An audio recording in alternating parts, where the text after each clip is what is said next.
Hello everyone, my name is Paul Braswell. I'm a founder of a nonprofit organization, Art, Health, and Healing, and also I'm the CEO of Art, Chit, Chat, and Chit. You're listening to Baltimore Basic.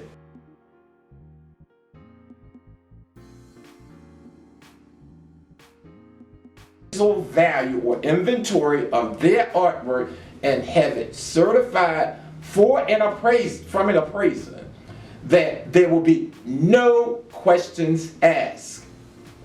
It's a very simple process.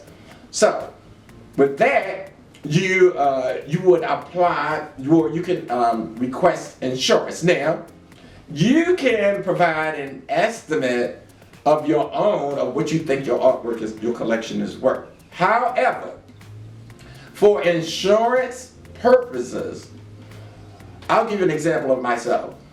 My collection, based on my appraisals that I've been collecting since 2005 to 2018, the current value of my collection of local, emerging, and some established, and some of them are very well established now, artists, the majority of the artists that I've collected are here in Baltimore. So I'm giving kudos to those artists. Some of them have done very well. So that it also helps with keeping track of the value of their work if you have it documented.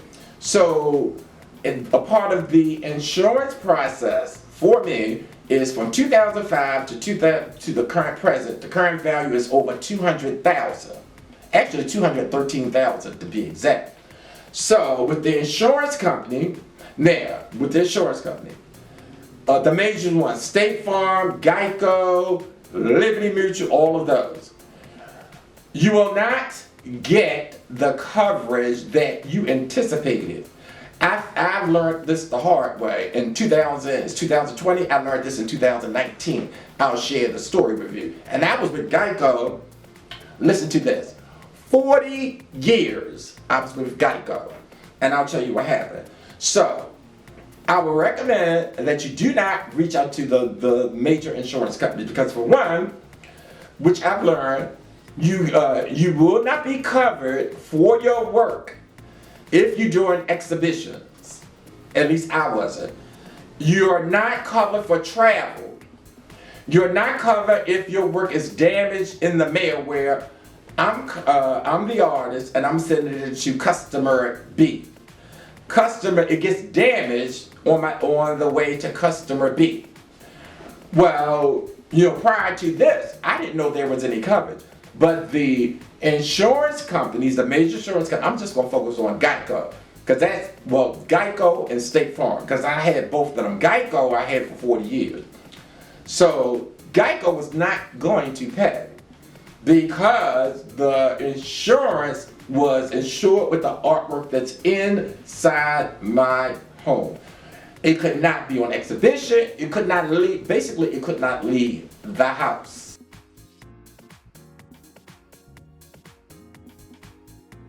And as your collection or the value of your work increase, that means you're going to need more coverage.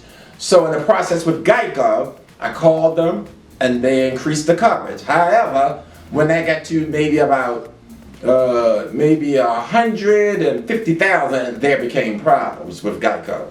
I reached out to Geico because a local nonprofit organization here in Baltimore was interested in exhibiting some work from my collection. So the first thing I inquired about was the insurance coverage of my artwork. My main concern was I didn't know what insurance they had. However, I knew what I had, right? And it actually was Baltimore Cultural Alliance. I called Geico. I was like, I'm interested in having my collection to be on display. Now, I already knew that I couldn't have it leave the house, but I was inquiring about coverage for certain pieces going over to Baltimore Cultural Alliance. So the rep placed me on hold, comes back, guess what she said to me?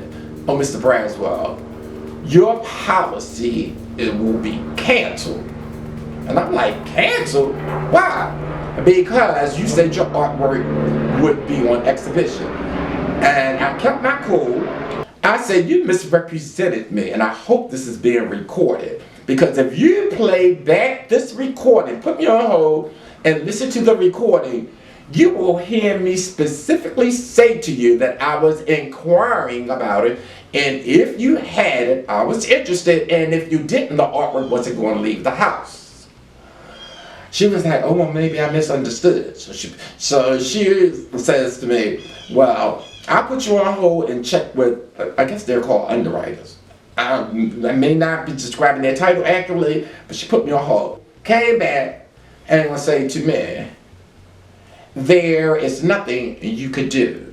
I was like, oh my God, I can't believe this.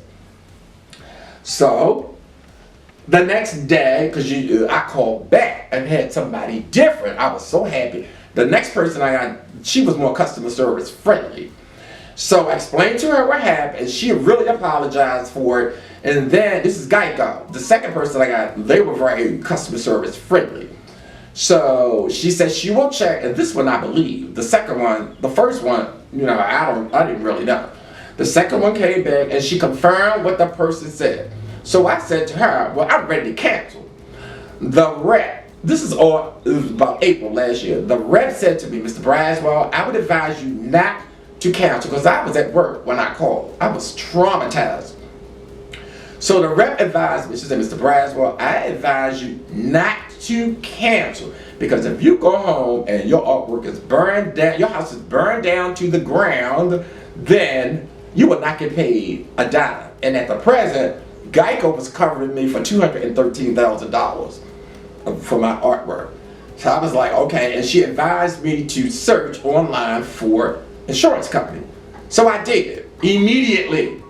So I found an insurance company that's directed to people who collect. I don't care if you collect dirt, rocks, marbles. As long as you have your documentation to support it and a certified licensed appraiser verifying or certifying the work, you will not have any problem.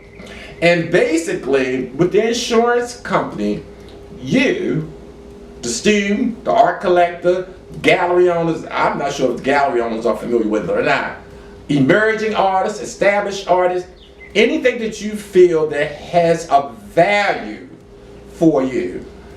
I don't know if it's related to your furniture or not, but value, I'm speaking in reference to art, that you have it evaluated and certified, which is the appraisal, then you apply for the insurance.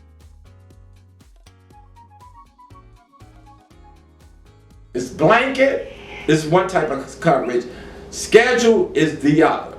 Now remember, I've been collecting for 2005 to present, which is 2018. In summary, which I've learned on my own, you can verify the information. It's easily, because what I did is what you can do also.